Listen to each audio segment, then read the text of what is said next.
Yesterday, my neighbor stood out in the heat for 2 hours, spraying chemicals on every green thing, daring to grow where his lawn should be. He spent $60 on weed killer and looked genuinely proud doing it. From across the fence, I watched him quietly destroy plants worth more than what he paid to kill them. Plants that sell for $8 a bunch at upscale grocery stores. Plants European chefs hunt for. Plants ancient healers prescribed for centuries. He had no idea. A few years ago, neither did I. Here is the truth most homeowners never hear.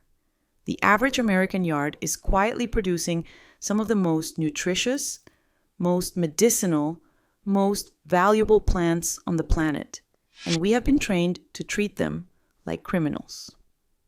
Today I will walk you through 10 so-called weeds almost certainly growing in your lawn right now. One quick safety note. Always confirm any wild plant with a reliable field guide before eating it. Some species have dangerous lookalikes. With that out of the way, let us get into it. Number 1. The dandelion. Lawn care companies have spent decades branding this plant public enemy number 1. Those cheerful yellow heads push through the grass every spring. Most of us were taught to yank them out the moment they appeared. We were all wrong.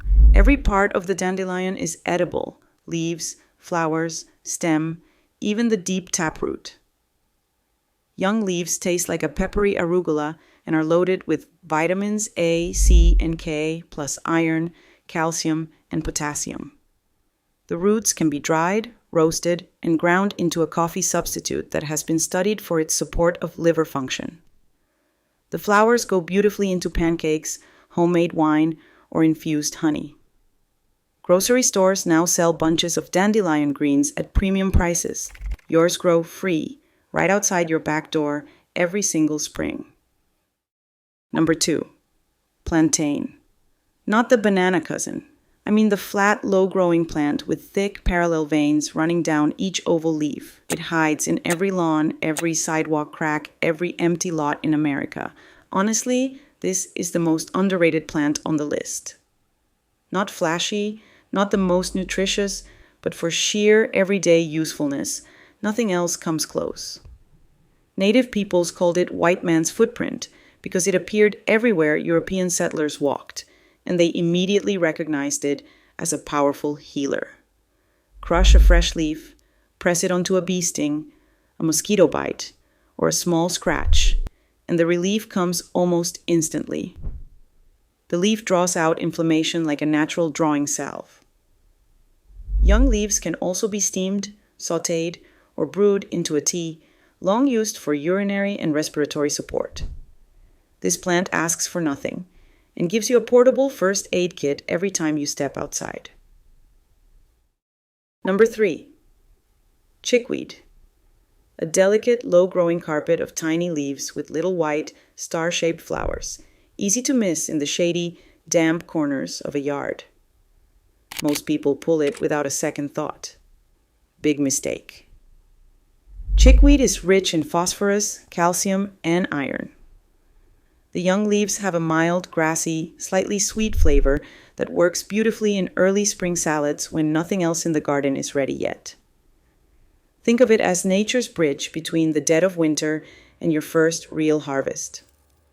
Traditionally, it has been used as a topical wash for minor burns, rashes, and skin irritation, and brewed into a gentle tea that acts as a mild diuretic.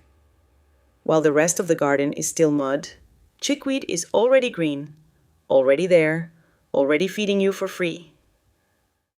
Number 4. The wild violet. If you live east of the Rockies, you know these. Small purple and white flowers tucked into the grass every spring, along fence lines, and in the cracks of your walkway.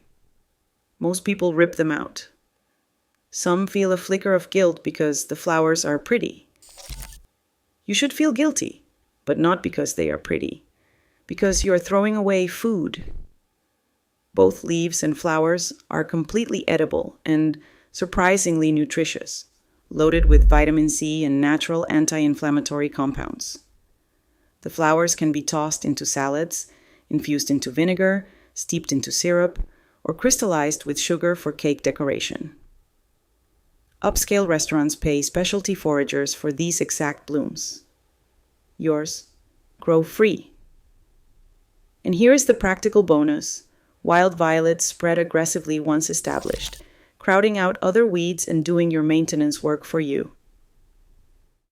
Number 5, wood sorrel. It looks almost identical to a shamrock. 3 heart-shaped leaves, sometimes tinted purple, with delicate yellow flowers. You have probably seen it growing in shaded patches of your yard or in your porch containers.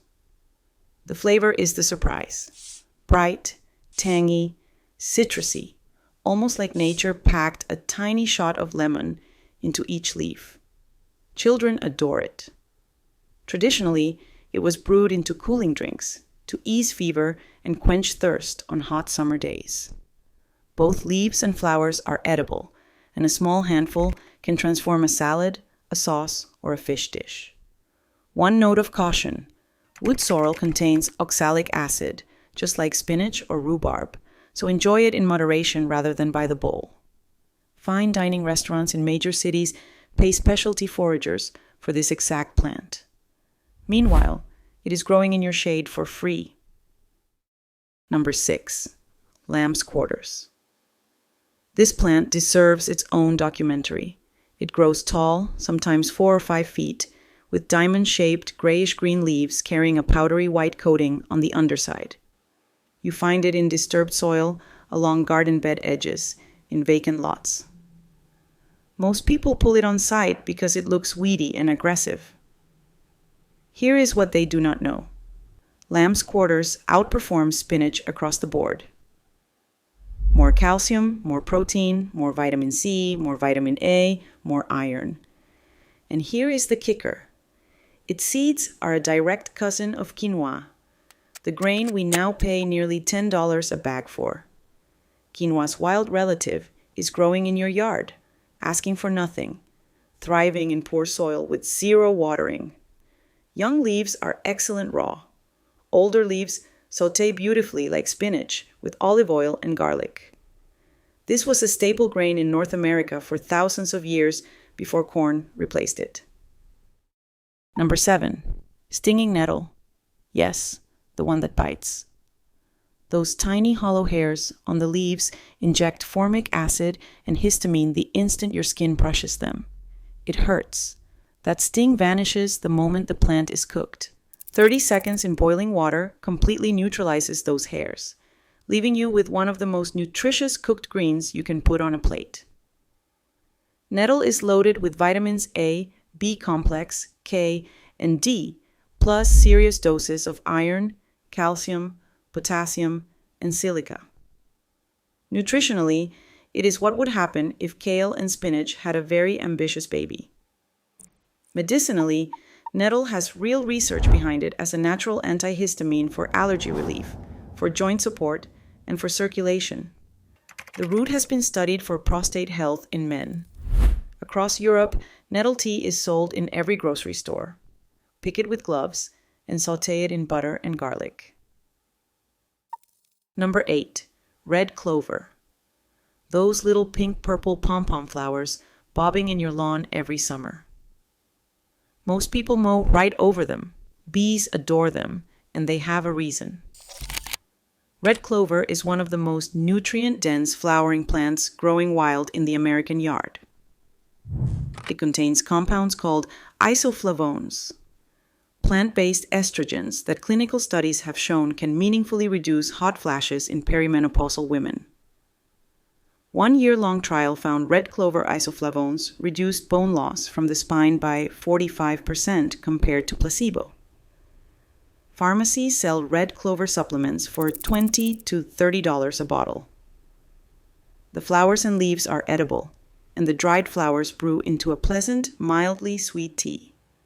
As a bonus, red clover belongs to the legume family and actively fixes nitrogen into your soil while it grows. If you are pregnant or have hormone-sensitive conditions, talk to a doctor first. Number 9. Mullein. If you have ever seen what looks like a giant velvet candle growing by the roadside or in a vacant lot, that is mullein. Mullein can reach 6 to 8 feet tall with thick fuzzy leaves arranged in a rosette at the base and a towering yellow flower spike pointing toward the sky. It looks like something out of a fantasy novel, but its real history is just as remarkable. Mullein has been used for over 2,000 years to treat respiratory ailments. The ancient Greek physician Dioscorides recommended it. In Appalachian folk medicine, the leaves were brewed into syrup for coughs and bronchitis. In Ireland, leaves boiled in milk were a traditional remedy for tuberculosis. Modern research explains why it works. The leaves contain mucilage that coats and soothes inflamed airways, plus saponins that thin mucus and act as natural expectorants. Today, mullein sells in health food stores as a respiratory support supplement. Number 10. Purslane. The one I saved for last because it deserves a stage of its own. A low-growing succulent with thick reddish stems, small rounded green leaves, and tiny yellow flowers. It spreads across driveways, bare soil, and garden edges. According to global surveys, it is the most widely reported weed species on the planet, growing on every continent and surviving conditions that would kill almost anything else.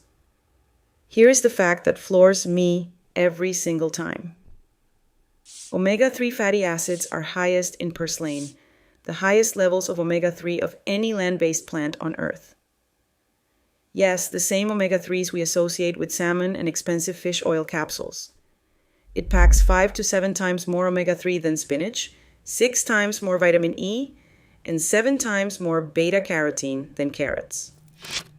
The World Health Organization lists it among the most important medicinal plants in the world. In Mexico, it is called verdolaga. In China, it is known as the vegetable of long life. In the United States, we pay people to spray chemicals on it. That is where we land.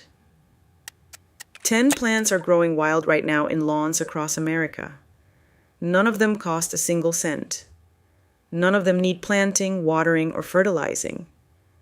The earth keeps offering them up quietly, season after season, and most of us have been trained to reject them.